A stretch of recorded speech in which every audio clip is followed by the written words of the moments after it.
Well, Yolanda, their answer is simple. They want the raw and edited version of that body camera video, and that is also something that Takayas family has been pushing for ever since that shooting happened here in this Kroger parking lot. I just learned from a sergeant here on scene about 5 minutes ago that a man was shot, taken to the hospital, rushed there in critical condition. We've since learned that man has now been upgraded to stable. This is the side of violence that many don't see, right? It's the pain, the tears. Along this bridge are hundreds of locks, and the sad thing is tonight they added nearly 20 more.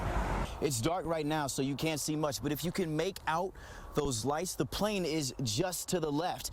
Now, about 30 minutes ago, we learned one identity of the men involved with this crash, Athir Muhammad Ashraf, 43 years old, from Columbus. This car, the same thing can be said across the street here. We'll go a little bit further. You can see this home completely tossed on its side as well. Neighbors tell me people were actually inside this home when it was tossed, and they had to escape. They were cut out from the roof in order to get out. Well, Angela, we are standing just feet away from where that plane crashed, and troopers with the Ohio State Highway Patrol tell me you're looking at the tail end of that plane, and you can see just the amount of damage that crash caused. Yolanda, let me tell you just a little bit about Allie Harris. She's 7 years old, as we know, but I learned today that she loves softball, gymnastics, and she is always seen with a smile on that little face. According to FlightAware.com, 81 flights have already been delayed this evening so far at this airport. That's not to mention the 61 that have been canceled. This proposal would crack down specifically on food carts, shortening their hours of operation and where they could set up here in the short north. Here at Highmark Stadium is where so many fans root on Damar Hamlin every single Sunday to make those big plays. Right now, texting and driving can't be the sole reason why officers pull you over in the state of Ohio. But under this new bill, that would change. Even being behind the wheel with a phone in your hand would be enough. Max Williams was sitting here Monday night near this window enjoying jazz music when his life changed in a split second. I found on our Crime Tracker 10 map, since the beginning of this year, January 1st, there have been more than 370 car thefts in the city. And Beatrice tells me what she and the rest of her family simply want is to know, why hasn't this suspect been arrested? And I checked with Columbus Police this afternoon, and I'm told there's no updates. If you ever needed proof that miracles are real, Allie, tell me a little bit about the things that you like doing. Little Allie Harris is the perfect example. Riding my bike and going to the park. Her favorite sport is actually softball. I like to bat. I get to play all positions. But look a little closer. The bandages and stitches just show a glimpse of what this 7-year-old has been through over the last 2 weeks. And Mom, Lauren, knows just how special this moment is. I can't even wrap my head around it. I can't wrap my head that what happened.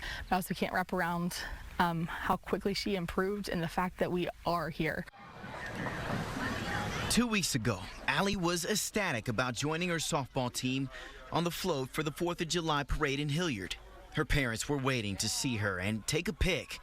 Then Lauren gets the call that no parent wants, saying Allie was hurt. And I said, "Is she okay?" He said, "I don't know." And I have goosebumps right now. I'll never forget that I don't know.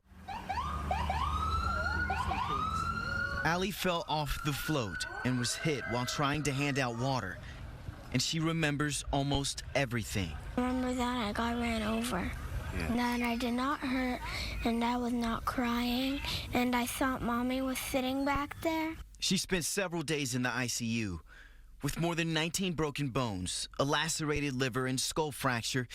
This little girl is expected to make a full recovery. All the healthcare workers, everyone. I mean, she should not be sitting here with us at this table today. But another special part of this story is how she wasn't alone. Almost immediately after the accident happened, her community, they sprung into action. From fundraisers to prayers, Allie was wrapped in the arms of the Hilliard community. Even during our interview, that kindness showed up. Thank you so much. You're very welcome. I can't even explain that. It's like she had angels in certain spots. All of this has left Mom speechless, but Allie, she knew just what to say. Thank you. One day soon, she'll be able to be a kid again, play softball or hang out with her friends. Allie is forever grateful for the help she's received. And Lauren is forever grateful to continue being her mom. I love you. From the moment Damar Hamlin collapsed, one word, one action was seen around the world. That's what you have heard over and over, even from people who normally don't publicly talk about prayer. They've been comfortable now to say, pray for Damar. The act of so many people left Pastor Darius Pridgeon in awe. And why do you think so many people now are doing so? I think when you saw those players kneel down and grab one another, we all agreeing that we need to go to that higher power that we believe in. No matter the skin color or religion, people came together. When we see a fellow human being down, we want to support them. Rabbi Alex Lazarus Klein of the congregation Shir Shalom says prayer is universal. In our language, whatever it is, whether it's Hebrew for Jews, Latin, or Hindu, any language around the world, it doesn't really matter. God hears all of our prayers. Because Monsignor Jack Ledwin says there is power in prayer. It takes it to a deeper level, and I think it takes us to hope. I think that's perhaps the thing we need most of. Hope that Damar will be okay. Hope that this community will see him on the field once again. I think prayer enables us, whatever challenges face us, prayer gives us the courage and the hope to continue. What she holds is simply more than a picture. What she holds is her everything. She was my only daughter. But now, this is all Beatrice Rodriguez can hold of her 4-year-old daughter, Catherine. Sitting beside her to translate, one of Catherine's daycare teachers, Anita Roman.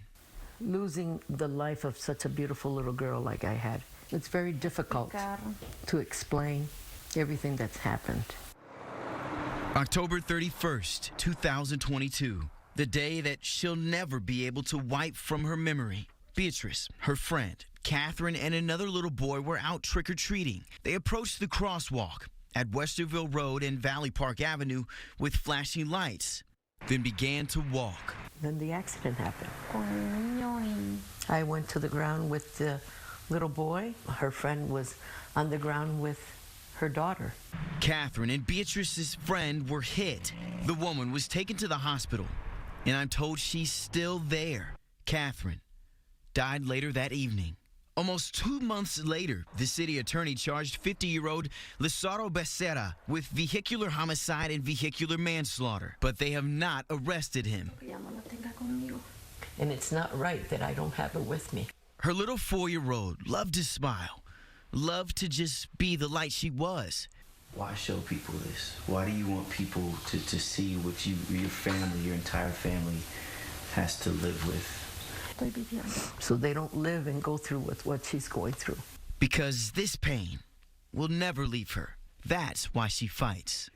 She wants justice. In the dirt and grime, they work. 8, 9, 10. They work, knowing everything leads up to this. It's Ohio State Championship weather. Because the East High School Tigers know enduring this weather can only mean one thing. This the weather you gotta win games in to play this late in the season. The halls of this city school have stood for 100 years, and with it, this trophy case.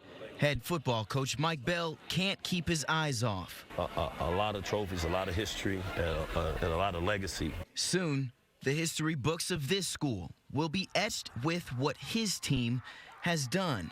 This is the first time in school history that we won a playoff game, and we won 2 playoff games. As well as being the Coast City League champions for the first time in years. A legacy. Quarterback Wayne Lindsey. I think that tells other city schools that anything is possible. And corner Julian Albana. I feel amazing building this team up and coming to a championship. Will leave behind. Winning hasn't only changed the culture of the football team, but also the community. People are wanting to be successful. They're wanting to do more positive things in the building. That particular legacy is going to be left in the building. It's going to be passed down to our younger kids on the team. It's just going to be contagious. A win would be just the icing on the cake for the Tigers and their season. But already, they've left their mark on more than just this field. We all we got, but we what? All we need. We all we need. We all we need. It's a shame. In the back parking lot of Indigo Children's Center sits Wayne Dixon's greatest frustration. Didn't think they'd come over to a daycare. I mean, there's nothing but help over here. These 3 buses vandalized. Dixon says it happened in broad daylight, Friday, and then again on Saturday. Captured on surveillance video, the video appears to show 3 people break into a bus, at one point smashing a back window with a fire extinguisher. But looking at it in person, Dixon can't help but think, why? All the graffiti on the sides, the windows on the inside and the out, all the back windows, the tail lights, the headlights. All the buses. All of them. He told me the worst part is the impact this will have on the kids. Now we really can't move the buses. Can't do nothing. All the activities, events, or anything that we do with the kids, it can't do nothing. He says it's going to take them thousands of dollars to repair the damages and repaint the buses. Dixon's asking if anyone knows anything to call police, but he has a message for those involved. Just think of it, if it was your house or your property that then got destroyed, and now that your family got to work even harder to replace it, it's, you know, it could screw up your Christmas, birthdays, whatever.